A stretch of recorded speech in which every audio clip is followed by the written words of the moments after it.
الرحمن الرحیم۔ السلام علیکم دوستو، امید ہے آپ سب خیریت سے ہوں گے۔ کچھ دن میں بہت بے چین تھی، بات بات پر اپنے بچوں اور شوہر سے الجھ رہی تھی۔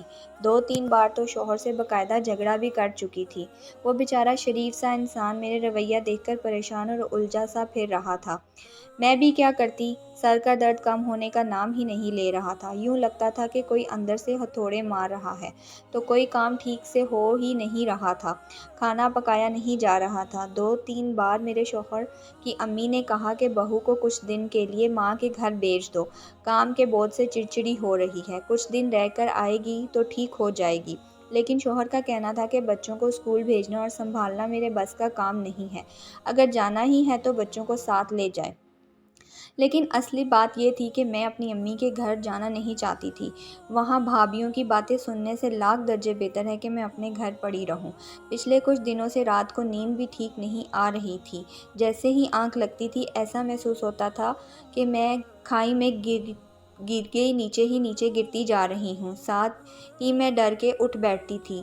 نہ تو کوئی دوائی اثر کر رہی تھی، نہ ہی کوئی دم تویز سے شفا ہو رہی تھی۔ اگلے دن دوپہر کے وقت میں ایسے ہی لیٹی بے چینی محسوس کر رہی تھی۔ اچانک مجھے اپنے سانس رکتے ہوئے محسوس ہوئے اور جسم شدید گرم ہونا شروع ہو گیا، جیسے بہت تیز بخار ہو۔ گھبراہٹ حد سے زیادہ بڑھ چکی تھی۔ میں نے اٹھ کر پانی کے چند گھونٹ پیے اور تازہ ہوا لینے چھت پر چلی آئی۔ حالانکہ اوپر دھوپ ناقابل برداشت تھی، مگر کھلی ہوا میں آ کر مجھے کچھ سکون محسوس ہوا۔ چلتے چلتے میں چھت کی دوسرے کونے پر چلی گئی اور یوں ہی غیر ارادی طور پر ہمسایوں کے گھر میں جھانکنے لگی۔ وہاں عجیب منظر نظر آیا۔ میری ہمسائی بانو، جو کسی حد تک میری دوست بھی تھی، صحن کے کونے میں تندور کے اوپر چڑھ کر بیٹھی ہوئی تھی۔ مگر جس بات نے مجھے چونکانے پر مجبور کر دیا وہ یہ تھی کہ بانو وہاں بے لباس بیٹھی تھی اور پیشاب کر رہی تھی۔ میں جلدی سے پیچھے ہو گئی۔ میرے سر پہلے ہی گھوم رہا تھا، اب تو آنکھوں کے آگے اندھیرا چھانے لگا کہ یہ بانو کو کیا ہو گیا ہے، بھلا تندور میں بھی کوئی پیشاب کرنے کی جگہ ہوتی ہے۔ میں نے پھر تھوڑا سا آگے جا کر دیکھا تو مجھے بانو کے ہاتھ میں کپڑے کی گڑیا نظر آئی، جو کہ گیلی تھی اور اس سے پانی لٹک رہا تھا، مگر وہ پانی نہیں، پیشاب تھا جو کہ میں نے اپنی آنکھوں سے بانو کو کرتے دیکھا تھا۔ پھر بانو نے وہ گڑیا تندور میں ہی پھینک دی اور تندور میں لکڑیاں ڈال کر آگ لگا دی۔ میں نے چھپ کر سارا کارروائی دیکھتی رہی۔ جیسے ہی تندور میں آگ بھڑکی، مجھے اپنے جسم میں اس آگ میں جلتا محسوس ہوا۔ میں نے نیچے جانے کی کوشش کی مگر چکرا کر چھت پر ہی گر گئی۔ جب مجھے ہوش آیا رات کا وقت تھا، میرا جسم بخار سے جل رہا تھا، میرے شوہر، بچے اور ساس میرے سرانے بیٹھے ہوئے تھے۔ ساتھ ہی ایک آدھائی عمر سفید داڑھی والا بزرگ بھی تھا جس کو میں نہیں جانتی تھی۔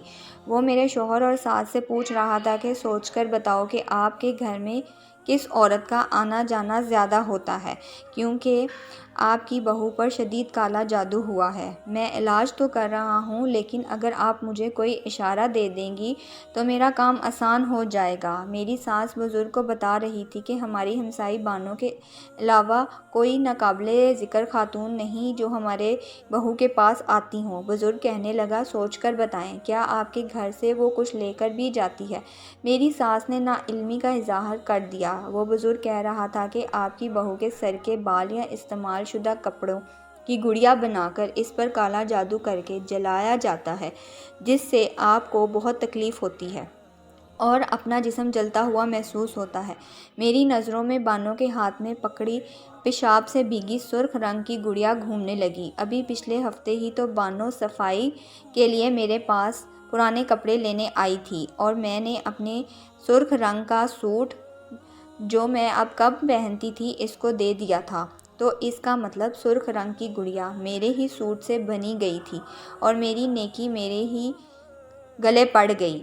آنسو میری آنکھ سے نکل کر تکیے میں جذب ہو گئے۔ میں بات کی تہہ تک پہنچ چکی تھی۔